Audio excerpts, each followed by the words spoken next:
It all began in 1968 at Imperial College in London. Brian May and Tim Staffel had originally played in a band together, but that's when they decided to form a new one, and it officially started. Brian would end up playing the guitar on this band, and Tim would be on the bass, and he would sing at the same time as well. And to successfully complete this lineup, they placed an advertisement on a notice board in the college which was explaining that the band was looking for drummers, until that's when another Imperial College student by the name of Roger Taylor officially auditioned and became the new drummer of this band. That's when they called themselves Smile and then began their career by touring a few places, playing a few public gigs. But that was when the following year in 1969, the American record label Mercury Records had officially signed them, and that's when the band started to get to some physical work. They had spent a lot of time at Trident Studios in London as well, rehearsing and performing some songs for some concept albums. At around the same time, Tim Staffel was actually friends with another person by the name of Freddie Mercury, who had moved to London 4 years prior in 1964 to escape his birth country from conflict. Bulsara had become a keen fan of Smile as well, and enjoyed their playings. Smile officially came to an end in 1970, however, when Tim was offered to join a new band of interest, which was Humpy Bong, as that's when Brian and Roger were left together without a new singer. But that's when Freddie Bulsara came along and met them as he offered to become the new singer of the band. He insisted on changing the band's name to Queen, and that's when it officially happened, as following that, Freddie even changed his last name to Mercury and decided to become a legend. The newly formed band then played a few gigs across many places with a couple of new bassists recruited to the band. Most of the bassists had left the band, but that's when by February 1971, a young talented musician by the name of John Deacon had signed on and officially became the final and permanent bassist of the band, just at 19 years old, who was skilled in electronic engineering. And later on, the group played a performance outside of a London college on July 2nd, 1971. Sometime after, Brian May had called Terry Yedon, who was an engineer at Pi Studios, to see where the band could go, as Yedon insisted that they could test out some equipment and record a few demos at Delaney Studios in exchange for the studio's acoustic tests. By December of 1971, Queen had moved to Delaney Studios in London to record a few demo tapes for some songs. These demo songs recorded included Liar, Keep Yourself Alive, Great King Rat, The Night Comes Down, My Fairy King, and Jesus. In 1972, Queen had played a few gigs around town, but that's when that June, they moved to Trident Studios to begin working on their first album officially. But they had to record sessions during downtime, which meant that was only from 3 to 7 a.m. in the morning when it was still dark out. Could you imagine how they've been like? But they also managed to do some more performing and even played a gig at the London Marquee Club on December 20th, 1972. The band then finally released their first album, titled Queen, on July 13th, 1973. It was released in the United Kingdom by EMI Records and in the United States by Elektra Records.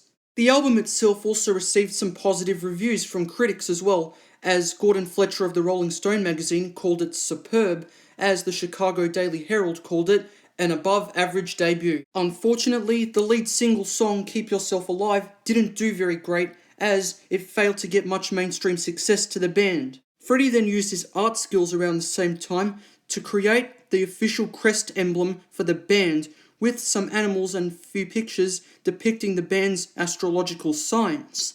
The crab represents Cancer for Brian, 2 lions represent Leo for John and Roger, and the 2 fairies at the bottom represent Freddie for Virgo. In January of 1974, Queen first went to Australia to perform at the annual Sunbury Pop Festival, but unfortunately, they were booed and made fun of on stage. Before leaving, Freddie then announced to the audience that when Queen returned, they would be the biggest band in the world. And they did show them, but I won't get into much detail on that.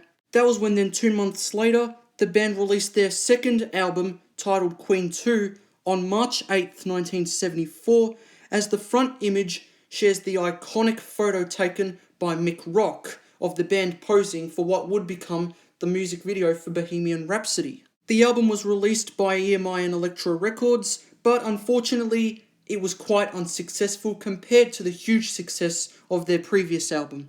The second album was released to an initially mixed reception as it remains one of the band's lesser known albums. It isn't a concept album, but a collection of songs with a loose theme running throughout, as the two sides of the original LP were labelled side white and side black on either side of the record label face. To promote their second album, the band then toured in the spring of 1974 before the show finally ended at the Rainbow Theatre on March 31st of the same year, with Freddie wearing the iconic slashed black shirt we saw in tour. By May of 1974, Queen then started to tour the United States for the first time as an opening act for the band Mott the Hoople. But unfortunately, several more dates on the tour were cancelled when Brian May suddenly caught hepatitis and fell sick, as then he was sent home to recover. The rest of the band, Freddie, John and Roger, returned to the studios to begin recording their third studio album, but eventually Brian recovered from hepatitis and joined it to complete the album. Unfortunately, sadly, he had to use the toilet between breaks as well, but it eventually got finished. The band then successfully released their third album, Sheer Heart Attack, on November 8th, 1974, as it included three of the most known hits for the band, such as Killer Queen, Now I'm Here, and In the Lap of the Gods. January 1975 was actually a pretty busy month for the band, as they kept touring a lot and even got to tour Canada for the first time, as yes, the band would also wear funny clothing while going on stage. Later that April, the band even visited Japan for the first time, where they were greeted by screaming fangirls, but they also did spend some time having some tea ceremonies and also performing for a bit, as we know it for sure. By the summer of 1975, Queen finally returned to the studio to begin working on their fourth album, which was the biggest and most expensive to make actually, as for some certain songs, Roger would only sing the high parts, as Brian would sing the low parts, and Freddie would just do his normal parts. Queen released their fourth album, titled A Night at the Opera, on November 21st, 1975, as it was also released through EMI and Elektra Records as well. It may seem weird, but the album's title was actually based off a real film made by the Marx Brothers of the same name. Among many songs on A Night at the Opera, the band's most known famous song, Bohemian Rhapsody, was also released as a single in October of 1975, as it took 3 weeks to record the entire operatic section of the song. Despite mixed reviews, Queen were told that the single was too long to be released because it was 6 minutes, but luckily Freddie managed to sneak a copy to his good radio friend, who played it 14 times on the radio once a day. Bohemian Rhapsody spent 9 weeks on the British charts following its initial release as a single, as by January 1976, millions of copies of the song were sold.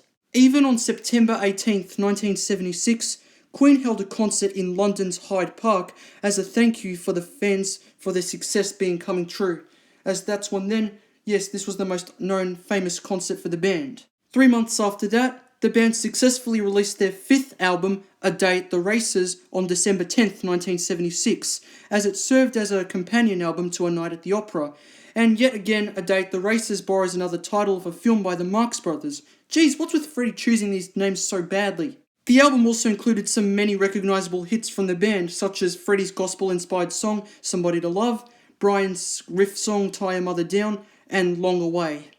On June 6, 1977, Queen played at Earl's Court Exhibition Centre in London to promote A Day at the Races, as they started touring for a bit over the summer of 1977. That's when then the band released their sixth album, News of the World, on October 28, 1977, as the album's two opening tracks, We Will Rock You and We Are the Champions, became quite popular following their releases, as they would often be used for sport anthems as well against team games. 1977 was also a big year for music as well, because that was when then punk rock started emerging, and a lot of people started turning against progressive rock bands like Queen. So that pretty much upset the guys, but they still did their jobs as being one of the greatest rock bands in the world.